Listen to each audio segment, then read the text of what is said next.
UP के नोएडा से एक बड़ी खबर सामने आ रही है। आपको बता दें, सुप्रीम कोर्ट की गाज गिरी है नोएडा अथॉरिटी पर। आपको बता दें, 50 साल पुरानी नोएडा अथॉरिटी को अब बदलने के निर्देश दिए गए हैं सुप्रीम कोर्ट द्वारा। क्या है पूरा मामला, इसकी ज्यादा जानकारी देंगी मेरी सहयोगी मुस्कान। ये सुप्रीम कोर्ट का बहुत बड़ा फैसला है। आपको बता दें कि जिस तरह से सुप्रीम कोर्ट का ये फैसला आया है, 50 साल पुरानी जो नोएडा प्राधिकरण है उसको बदलने का फैसला आया है। आखिर सुप्रीम कोर्ट ने ये फैसला क्यों सुनाया? साक्षी, मैं बता दूं कि नोएडा में जो है अब पारदर्शी गवर्नमेंट को लेकर अब और भी ज़्यादा जो है कामकाज उसको लेकर शुरू हो गया है और सुप्रीम कोर्ट ने नोएडा अथॉरिटी को लेकर एक बड़ी सख्ती दिखाई है। सुप्रीम कोर्ट ने यूपी सरकार से भी कहा है कि जो नोएडा अथॉरिटी है इसे बदल दिया जाए, इसे ख़त्म कर दिया जाए और इस पर विचार किया जाए। साक्षी, मैं आपको बता दूं कि सुप्रीम कोर्ट ने नोएडा अथॉरिटी के कामकाज पर सवाल उठाया है और उसको लेकर सुप्रीम कोर्ट ने ये कहा है कि उत्तर प्रदेश सरकार को कि नोएडा अथॉरिटी को खत्म करने पर विचार कर सकते हैं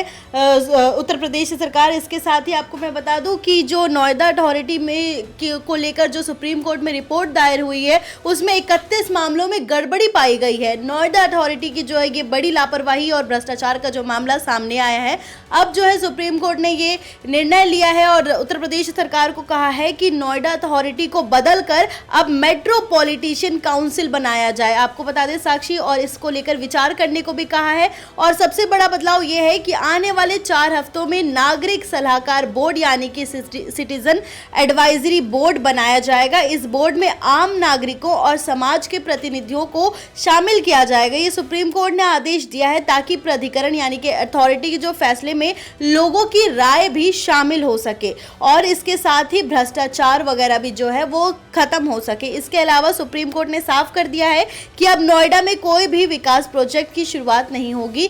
और इसके साथ मैं आपको बता दूं, अब जो है सुप्रीम कोर्ट ने इसके साथ ही मेट्रोपॉलिटन काउंसिल बनाने का कहा, विचार करने को कहा है। आप समझिए, जो नोएडा अथॉरिटी है इसे भंग करके अब मेट्रोपॉलिटन काउंसिल जो है मेट्रोपॉलिटन काउंसिल बनाने का विचार करने को कहा है। ये एक बड़ी संस्था होती है, जो मेट्रोपॉलिटन काउंसिल जो होती है वो एक बड़ी संस्था होती है जो शहरी नहीं बल्कि जो शहर के आसपास के भी जो इलाके होते हैं यानी कि नोएडा से सटे हुए इलाके भी जो है उसकी भी और पूरे इलाके की जो वो प्लानिंग करता है और इसके साथ ही जैसे कि सड़क हो गया, मेट्रो हो गया, पानी हो गया और बड़े बड़े प्रोजेक्ट्स हो गए जो पूरे इलाके में होते हैं उसकी जो है कार्रवाई करता है। और इसके साथ ही मैं आपको बता दूं कि अब जो है ये उत्तर प्रदेश सरकार के ऊपर अब ये पूरी तरीके से निर्भर करता है कि वो अपने गवर्नेंस को नोएडा में कितना ज़्यादा पारदर्शी बनाते हैं।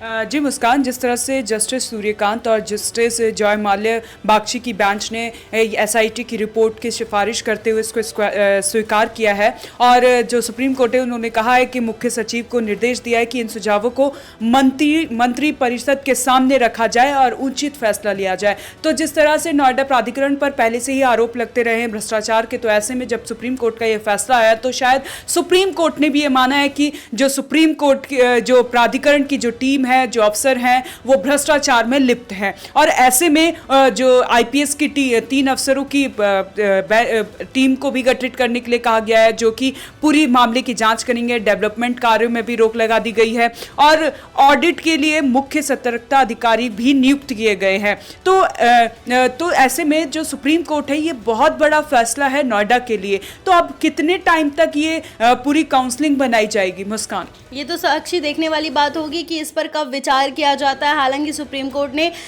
योगी सरकार को, उत्तर प्रदेश की सरकार को ये कहा है कि तुरंत से तुरंत इस पर विचार किया जाए। कब इन पे पास होता है, ये पूरा प्रोसेस पास होता है, कब लेखा जोखा तैयार होता है, ये तो खैर देखने वाली बात होगी। लेकिन साक्षी, ये जो है नोएडा अथॉरिटी के हाथ से काम नहीं संभल रहा है। यानी कि अगर नोएडा अथॉरिटी को भंग करके बनाया जाता है, भंग किया जाता है, तो आप समझिए नोएडा की जो है दशा और दिशा दोनों पूरी तरीके से चेंज हो जाएगी। आपको बता दें, एसआईटी ने जो रिपोर्ट दायर की थी उसमें पाया गया था कि नोएडा अथॉरिटी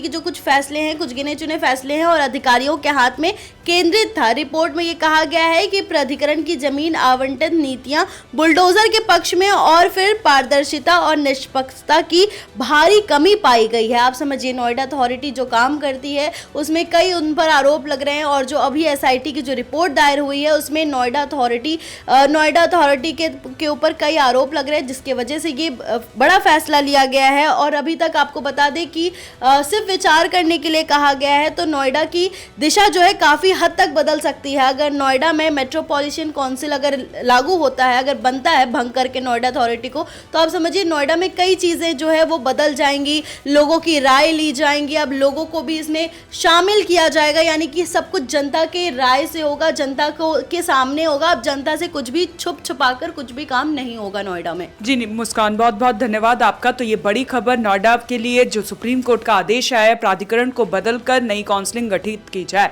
तो पल पल की अपडेट आप तक पहुंचाते रहेंगे। आप बने रहें हमारे साथ और देखते रहें one nation one group news.